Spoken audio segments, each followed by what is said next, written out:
விஜய் மேல எந்த தப்புமே கிடையாது. அவரு உன்ன விட்டு விலகி இருக்கணும் நெனச்சது நல்லது தானே! உனக்கு தானே இதில வந்து சந்தோஷமா இருக்கணும் நீ. இதுக்கப்புறம் உனக்கு எந்த பிரச்சனையும் இல்ல காவேரி அப்டி சொல்லிட்டு நிவின் வந்து சொல்றாரு. அத கேட்டு வந்து காவேரிக்கு தாங்கவே முடியல. என்ன நிவின் நீங்களே இப்டி பேசுறீங்கன்னோனே, இதில நல்லது தானே காவேரி உனக்கு நடந்திருக்கு. நீ அவர விட்டு விலகணும்னு தானே நெனைக்கிற.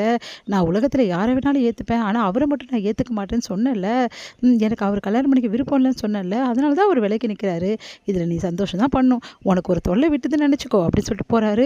அதெல்லாம் கேட்டு காவேரிக்கு அழுகையா வருது. தாங்கிக்கவே முடியல. என்ன இவரு இப்படி சொல்றாரு? அப்படி சொல்லிட்டு அப்படியே யோசனைப்படி மனசு கஷ்டப்படுறாங்க காவேரி. இவர் சொல்றதும் உண்மை தானே நிவின் சொல்றதும். நான் ஏன் வந்து என்னை விட்டு தொல்லை போச்சு நான் நினைக்காம அவர் பேசாததுக்கும் அவர் என்கிட்ட வந்து பழகாததுக்கும் வந்து வருத்தப்படுறேன். என் மனசு ஏன் இப்படி யோசிக்குது அப்படின்னு சொல்லிட்டு யோசிச்சுட்டே இருக்காங்க காவேரி. அப்போ வந்து நினச்சி நினச்சி பார்க்குறாங்க விஜய் முதல்ல மீட் பண்ணது, அவங்கக்கிட்ட பேசினது, பழகினது, அதுக்கப்புறம் வந்து அவங்கக்கிட்ட வந்து இந்த மாதிரி வந்து யோசனை பண்ணி செஞ்சது எல்லாத்தையுமே வந்து நினச்சி நினச்சி பார்த்து அப்படியே பூரிச்சு போகிறாங்க காவேரி. காவேரிக்கு வந்து நல்லா தெரியுது.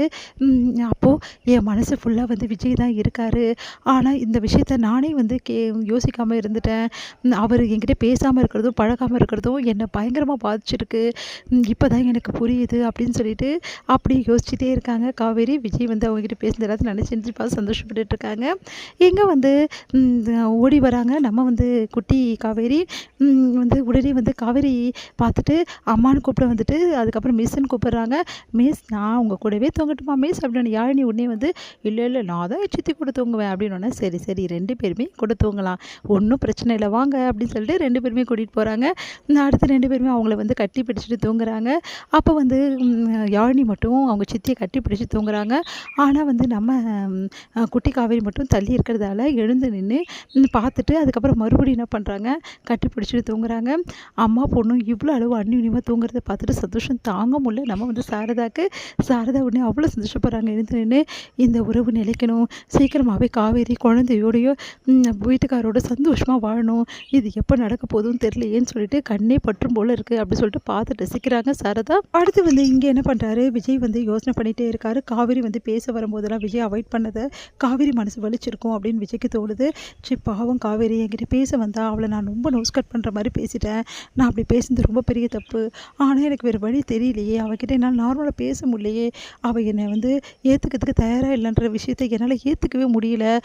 அவள் என்னை விரும்பணும், என்னை கல்யாணம் பண்ணிக்கணும்னு எனக்கு தோணுது, அதனால தான் நான் இப்படிலாம் பண்ணுறேன்னு எனக்கே புரியுது. எதுக்கும் அவகிட்ட நார்மலாக பேசலாமா அப்படி சொல்லிட்டு யோசிச்சுட்டு ஃபோன் எடுக்கிறாரு. வேணாம் காவேரி தூங்கியிருப்பா, இப்போ டிஸ்டர்ப் பண்ண வேணாம் அப்படின்னு யோசிச்சுட்டு என்ன பண்ணுறாரு சரி அப்படின்னு சொல்லிட்டு ஃபோட்டோஸ் எல்லாம் ஒன்று ஒன்றா எடுத்து பார்க்குறாரு. பார்த்தா அதில் டைரி காணோம். இங்கே டைரி வச்சுனே எங்கே போச்சு அப்படின்னு சொல்லிட்டு விஜய் எல்லா இடமும் டைரி தேடுறாரு. பார்த்தா அந்த டைரி காணவே காணோம். இந்த டைரி எங்கே போயிருக்கும் ஒன்றும் புரியலையே, இந்த டைரி நான் இங்கே தானே வச்சேன், இந்த டைரி மிஸ் ஆக சான்சஸே இல்லையே அப்படி சொல்லிட்டு எல்லா இடமும் தேடி பார்த்துட்டு ஒன்றும் புரியாமல் அப்படி டென்ஷனாக இருக்காரு. இந்த டைரி எங்கே போயிருக்கும், நான் எங்கே போட்டிருப்பேன் ஒன்றும் புரியலையே அப்படின்னு சொல்லிட்டு அடுத்து வந்து காவேரி வந்து காலைல எழுந்துக்கிறாங்க. எழுந்து பார்த்தா வந்து ரொம்ப கட்டி பிடிச்சிட்டு குழந்தை வந்து நம்ம அம்மு வந்து தூங்கிட்டு இருக்காங்க. அதே மாதிரி யாழினி தூங்கிட்டு இருக்காங்க. 2 பேரையும் பார்த்து அப்படியே வந்து பார்த்துட்டே இருக்காங்க. அப்போ அம்மாவை பார்த்துட்டு அவங்களுக்கு சந்தோஷம் தாங்க முடியல. மறுபடியும் வந்து அப்படியே கொஞ்சுறாங்க, ஹக் பண்ணுறாங்க, அப்படியே கிஸ் பண்ணுறாங்க. அம்மு உன் கூட காலம் ஃபுல்லாக இருக்கணும் நான் முடிவு பண்ணிட்டேன் அம்மு, நான் தானே உனக்கு அம்மா வரணும்னு ஆசைப்பட்டேன், அந்த ஆசையை சீக்கிரமாக நிறைவேற்ற போகிறேன், சீக்கிரமாகவே வந்து உன் அப்பாவை கல்யாணம் பண்ணிக்கணும்னு நான் முடிவு பண்ணிட்டேன். இவ்வளோ நாள் உன் அப்பா எனக்கு வேணான்னு நினச்சேன், ஆனால் இப்போ தான் எனக்கு தெரியுது உண்மையான காதல் எதுன்னு. என் மனசு ஃபுல்லாக உன் அப்பா தான் அம்மு இருக்காரு, அந்த விஷயத்த உன் அப்பா கிட்ட சொல்ல போகிறேன்.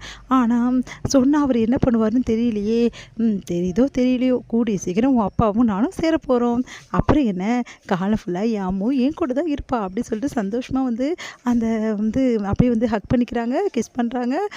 இங்கே வந்து என்ன பண்ணுறாங்க காவேரி வந்து எழுந்தோடனே வந்து வேலையெல்லாம் செய்ய ஆரம்பிக்கிறாங்க, சந்தோஷமாக இருக்காங்க. அதை பார்த்துட்டு வந்து சாரதா வந்து கேட்குறாங்க என்னடி காலையில் சீக்கிரம் எழுந்துட்டு போட்டுருக்குது அப்படின்றாங்க. ஏன் நான் சீக்கிரம் எழுந்துக்கூடாதா, இல்லையே மேடம் எப்போ லேட்டாக தானே எழுந்து வருவீங்க அப்படின்னு சொல்லிட்டு நம்ம கங்கா சொல்கிறாங்க. எல்லாருக்கும் இன்றைக்கி ஒரு முக்கியமான சந்தோஷமான விஷயத்த சொல்ல போகிறேன் அதுக்கு தான் அப்படின்னு எல்லாரும் ஆச்சரியமாக பார்க்குறாங்க.